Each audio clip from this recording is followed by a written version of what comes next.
Siapakah Dajjal?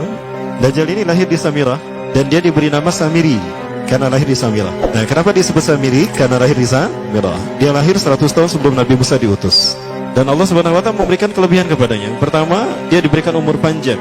Ya, yanzur umru ila yamisah, ila akhir zaman.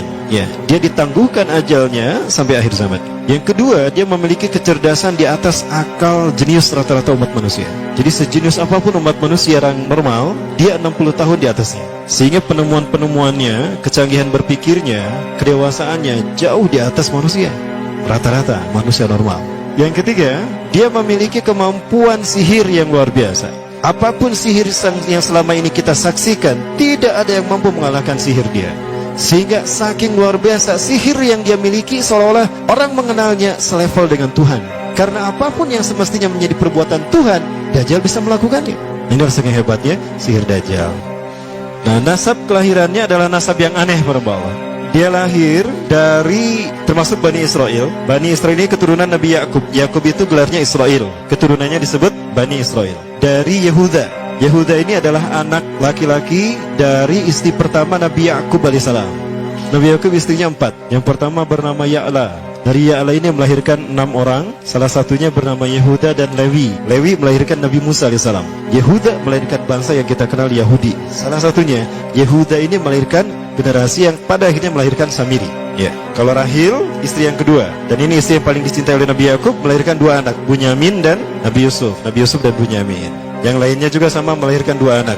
Kahit dari Ya'la melahirkan 2 anak, Dam dan Naftali. Ya. Anak tertua dari Nabi Yakub dari istri pertama bernama Raubin. Nah, dari Yehuda inilah lahir Samiri. Nah, ayah dan ibunya, kakek dan nenek Samiri ini adalah para penyembah berhala.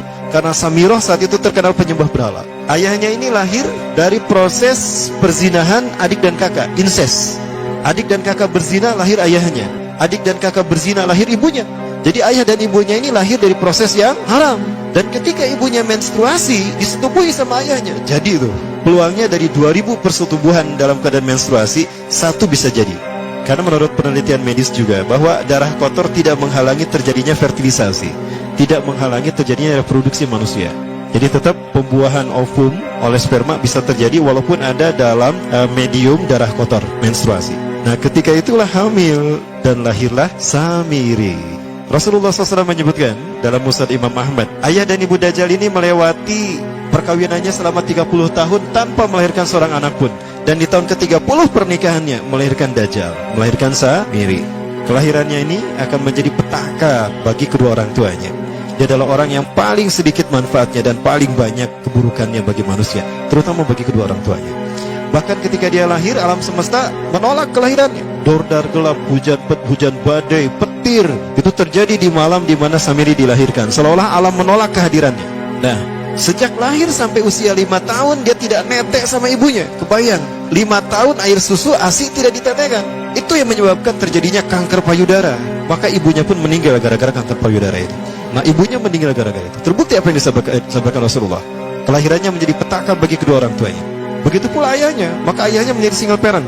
Nah, kemudian di tahun yang kelima, sejak lahir sampai 5 tahun, kenapa dia tidak menetek pada ibunya? Karena kerjanya tidur melulu. Disebut mati, dia bernafas dan cuma berdetak. Disebut hidup, dia tidak bergerak. Antara hidup dan mati, la yamutu wa la yahya. Nah, maka di usia ke-5 tahun, nah ini terjadi peristiwa yang menarik. Apa itu? Samiri bangun dari tidurnya di tengah malam dan tidak ada orang yang menyadari Samiri bangun. Dia merangkak dan pindah ke berhala yang terbesar. Nah, dia pindah ke pangkuan berhala terbesar, tidur di sana. Dan ternyata ketika berada di berhala terbesar tadi, ya buang air kecil dan buang air besar. Besoknya itu adalah hari pemujaan kepada dewa-dewa mereka, bangsa Samirah. Apa yang terjadi? Ketika terjadi ritual pemujaan tadi, maka sang raja yang dipertuhankan oleh kaumnya mencium sesuatu yang tidak enak. Bapaknya Samiri ini adalah tokoh agama paganisnya. Pas dilihat, kaget sang raja. Ternyata itu pesing berasal dari pantatnya si Samiri yang ada di pangkuan berhala terbesar. Marah murka tuh sang raja. Itu anak kamu, kenapa ada di situ? Kurang ajar kamu, ya telah menghina Tuhan kita. Kenapa kamu pindahkan anak kamu ke situ? Oh tidak Tuhan, saya tidak memindahkannya. Bagaimana saya bisa menghina Tuhan saya? Lalu siapa yang memindahkannya? Kan dia lumpuh. Nah, sekali lagi, kehadirannya menjadi petaka bagi kedua orang tuanya. Akhirnya raja marah dan ayahnya dipenjara. Selama ayahnya tidak bisa